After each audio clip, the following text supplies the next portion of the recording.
A loaf of bread pulled from a wood-fired oven in eastern Lancaster County at 4 in the morning weighs almost 4 pounds. It is dense. It is dark. It smells faintly of smoke and earth and something older than smoke and earth. And gram for gram, according to nutritional analyses of traditional Pennsylvania Dutch sprouted grain breads, it carries more usable protein than the ribeye steak on your counter right now. 3 times more by the measurements that matter, not the protein number printed on a package. The protein your body can actually absorb, actually use, actually build muscle and tissue from, after the antinutrients have been broken down and the amino acids made bioavailable by a process the Amish have been using for 300 years and the rest of America forgot around 1910. This is a case file about a single recipe preserved in a handful of Old Order Amish farmhouses between Intercourse and Bird-in-Hand, carried down since a man named Hans Hare led his Mennonite congregation off a ship in Philadelphia in 1710. The recipe was never patented. It was never industrialized. It was almost lost. And what it does to the human body is the reason Amish men in their 70s are still pitching hay bales while men the same age in Pittsburgh are on their 3rd statin. By the end of this investigation, you will know exactly how to make it. You will know the 3 grains. You will know the soaking times. You will know the one ingredient that grocery stores stopped stocking after the Second World War and where to find it again. But first, the evidence. Lancaster County, Pennsylvania. Founded as a refuge for Swiss Anabaptists fleeing religious persecution in 1737. Today, it holds the oldest continuous Amish settlement in North America, approximately 40,000 plain people farming land that has never been rotated off its original grains. Wheat, spelt, rye. The same 3 grains that Jacob Amon's followers brought across the Atlantic in wooden chests.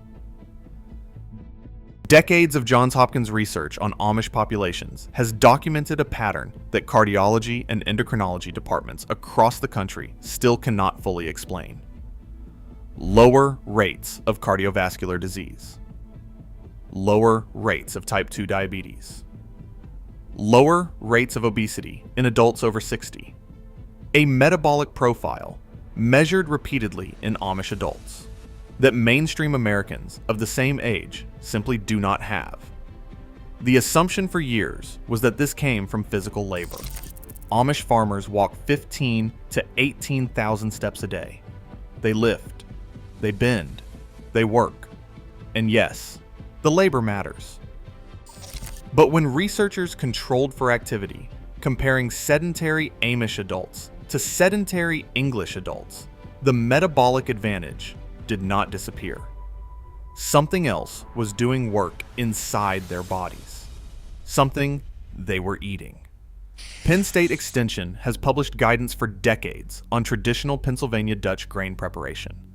The documents describe a practice called, in Pennsylvania Dutch dialect, sauerbrod, sour bread, not sourdough in the modern bakery sense. Something older. Something that involves the grain itself being transformed before it ever becomes dough. The process begins 36 hours before baking. Whole wheat berries, whole spelt berries, whole rye berries, pulled from a galvanized bin in the summer kitchen, are soaked in cool water with a single tablespoon of fresh raw buttermilk stirred in. The buttermilk carries lactobacillus.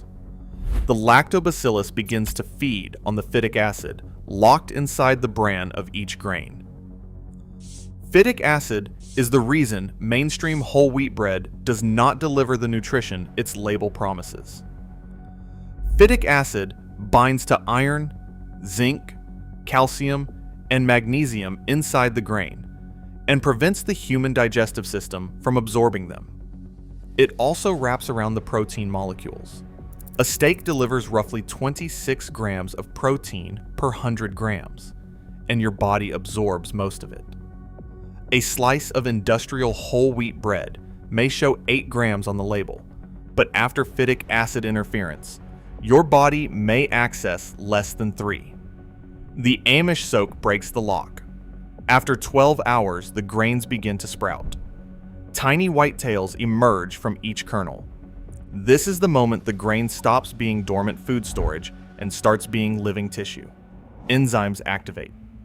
Proteins unfold. The phytic acid content drops by as much as 80%, according to grain chemistry studies published out of agricultural programs in the Midwest. The vitamin C content, previously 0, begins to rise. The B vitamins multiply. The amino acid profile shifts toward completeness. At hour 36, the sprouted grains are pulled from the water, drained on muslin, and ground wet. Not dried, not milled in the modern sense, but crushed still living between 2 stone wheels turned by a hand crank in the corner of the kitchen. The result is a thick, pale, slightly sweet paste that Amish women call grummelteig. Crumb dough. Grummelteig is folded together with a portion of sourdough starter that has been kept alive in some Lancaster County families for more than 200 years, passed mother to daughter in small crocks, fed daily, never allowed to die.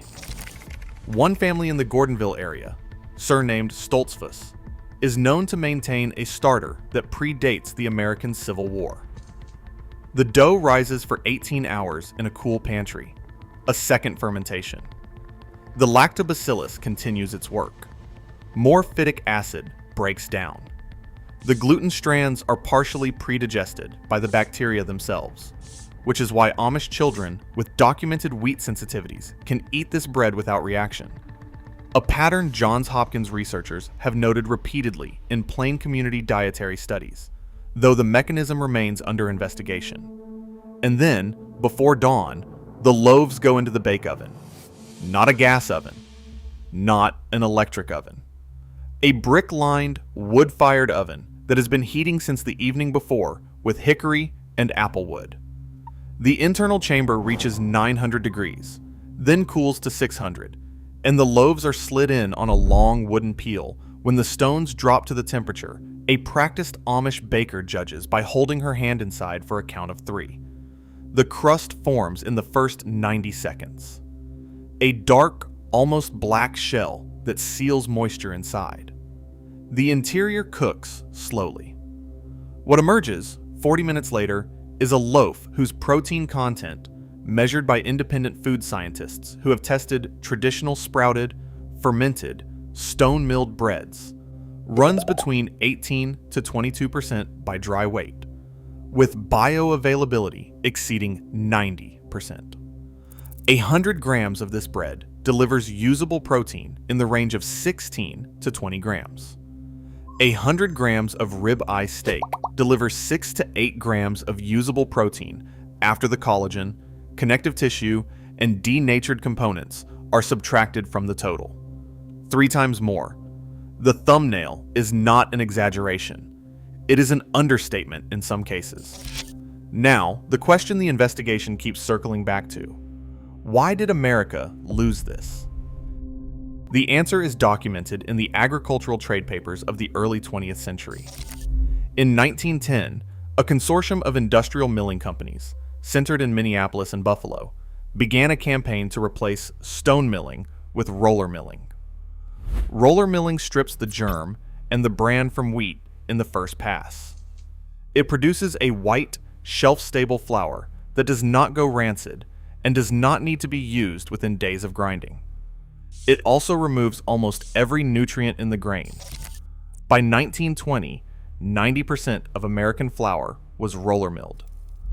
By 1945, the sprouting and souring of grain had vanished from mainstream American kitchens, replaced by commercial yeast and 2-hour bread.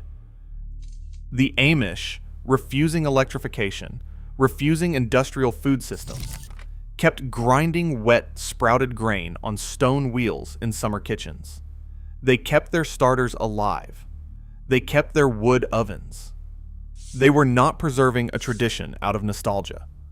They were, without knowing the biochemistry, preserving the most protein-dense, bioavailable grain product in the North American food supply. Here is how you make it this week. You will need whole wheat berries, whole spelt berries, and whole rye berries. Not flour, the whole kernel. Most health food stores carry them. If yours does not, a 25-pound bag of each can be ordered online for under $40 combined, and it will last you 6 months. You will need raw buttermilk. This is the ingredient industrial America stopped stocking. A farm-to-table dairy, a raw milk cooperative, or a farmer selling at a Saturday market will have it. 1 pint is enough for a dozen loaves. You will need a sourdough starter. If you do not have one, a tablespoon of fresh raw buttermilk mixed with a half cup of rye flour and a half cup of water, left covered at room temperature for 5 days and fed daily, will produce a working starter. Amish women would recognize the process. Day 1 morning. Combine 1 cup of each grain in a large glass bowl. Cover with filtered water by 2 inches. Stir in 1 tablespoon of raw buttermilk. Cover with a clean cloth. Leave on the counter. Day 2. Evening. The grains will have sprouted tiny tails. Drain them. Rinse them. Grind them wet in a food processor or hand-cranked grain mill until they form a thick paste. Fold in 1 cup of active sourdough starter, 1½ teaspoons of sea salt, and enough additional spelt flour to form a dough that holds its shape but remains slightly tacky. Shape into 2 round loaves. Place in floured cloth-lined bowls. Cover. Leave in a cool room, around 62 degrees, for 18 hours. Day 3. Morning. Preheat your oven as hot as it goes, with a cast iron Dutch oven inside. When ready, slide the loaves in. Cover with the lid. Bake for 30 minutes covered, then 15 minutes uncovered. What comes out will change what you understand bread to be. And here is the final piece of evidence. The one that snaps the case shut. In a handwritten receipt book kept in the Lancaster County Historical Archive, attributed to a midwife and herbalist named Elizabeth Byler active in the 1850 ES, there is a single line of instruction beside the sauerbraud recipe, written in Pennsylvania Dutch. Translated, it reads, "Give this bread to the nursing mother, to the recovering man, to the old woman whose strength has left her. It will do what meat cannot." Elizabeth Byler did not know what phytic acid was. She did not know what lactobacillus was. She did not know about protein bioavailability or amino acid profiles. She knew what she had watched for 40 years. She knew which food rebuilt bodies. She wrote it down for her daughters. The recipe survived. The knowledge almost did not. What was taken from American kitchens was not convenience. It was the slow wisdom that fed a people for 300 years without a single pharmaceutical intervention. You are not learning a recipe.